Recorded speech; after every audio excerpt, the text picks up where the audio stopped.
it chapter by chapter, one bite at a time. So many adventures and mountains we can climb. Take it word for word, line by line, one bite at a time.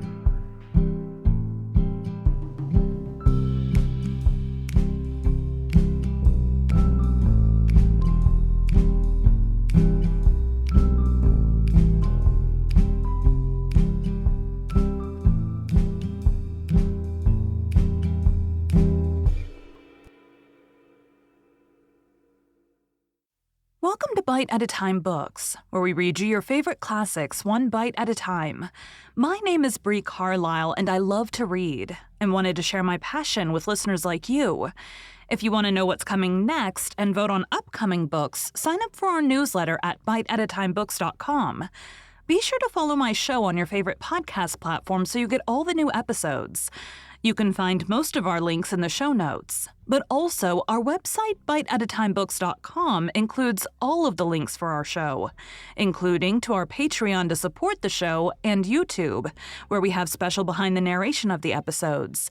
We're part of the Bite at a Time Books Productions Network. If you'd also like to hear what inspired your favorite classic author to write their novels, and what was going on in the world at the time, check out the Bite at a Time Books Behind the Story podcast, wherever you listen to podcasts. Today we'll be continuing The Life and Adventures of Santa Claus. 6. Claus discovers humanity. Taking Claus to a small clearing in the forest, the master said, "Place your hand upon my girdle, and hold fast while we journey through the air.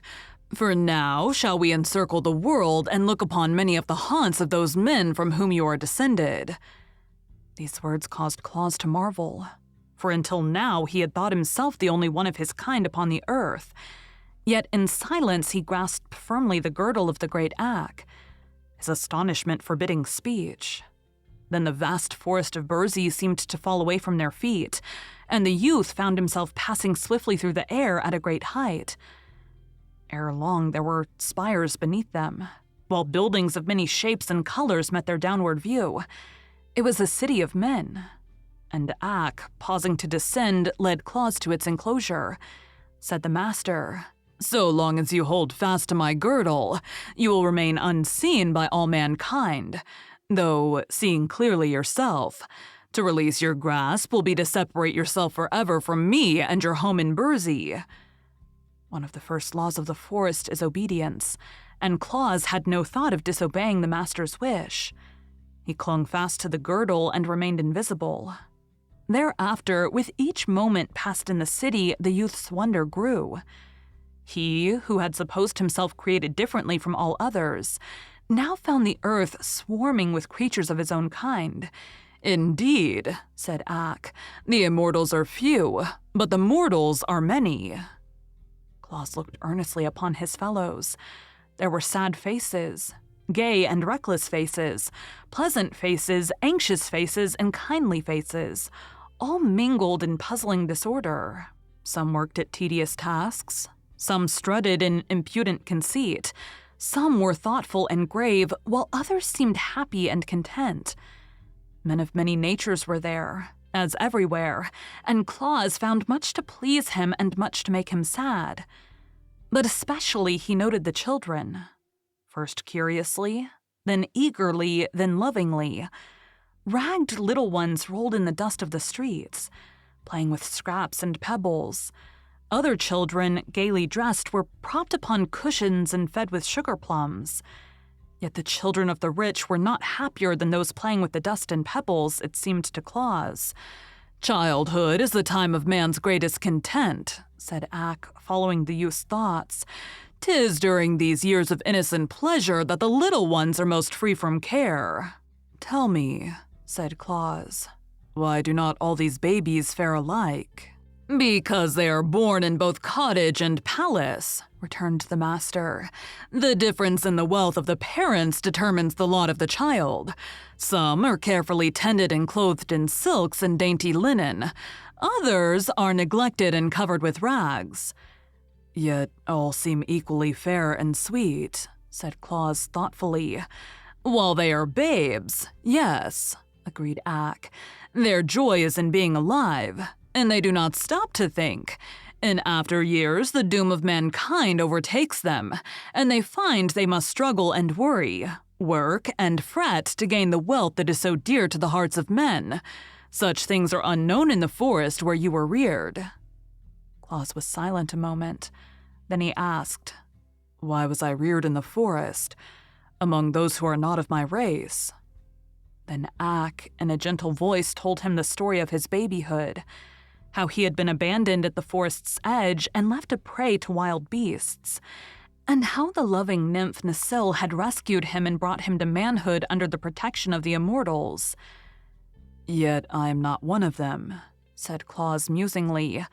You are not one of them, returned the woodsman. The nymph who cared for you as a mother seems now like a sister to you. By and by, when you grow old and gray, she will seem like a daughter. Yet another brief span, and you will be but a memory, while she remains Nasil. Then why, if man must perish, is he born? Demanded the boy. Everything perishes except the world itself and its keepers, answered Ak. But while life lasts, everything on earth has its use. The wise seek ways to be helpful to the world, for the helpful ones are sure to live again. Much of this Claus failed to understand fully, but a longing seized him to become helpful to his fellows, and he remained grave and thoughtful while they resumed their journey. They visited many dwellings of men in many parts of the world, watching farmers toil in the fields, warriors dash into cruel fray, and merchants exchange their goods for bits of white and yellow metal. And everywhere the eyes of Claus sought out the children in love and pity, for the thought of his own helpless babyhood was strong within him, and he yearned to give help to the innocent little ones of his race, even as he had been succored by the kindly nymph. Day by day, the master woodsman and his pupil traversed the earth, Ak speaking but seldom to the youth who clung steadfastly to his girdle, but guiding him into all places where he might become familiar with the lives of human beings.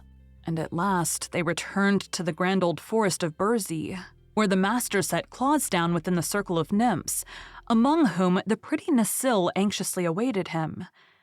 The brow of the great Ak was now calm and peaceful, but the brow of Claus had become lined with deep thought.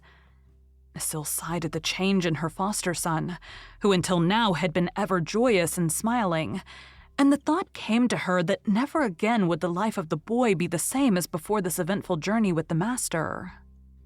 Thank you for joining Bite at a Time Books today, while we read a bite of one of your favorite classics. Again, my name is Bree Carlisle, and I hope you come back tomorrow for the next bite of the life and adventures of Santa Claus. Don't forget to sign up for our newsletter at biteatatimebooks.com. You can check out the show notes or our website, biteatatimebooks.com, for the rest of the links for our show.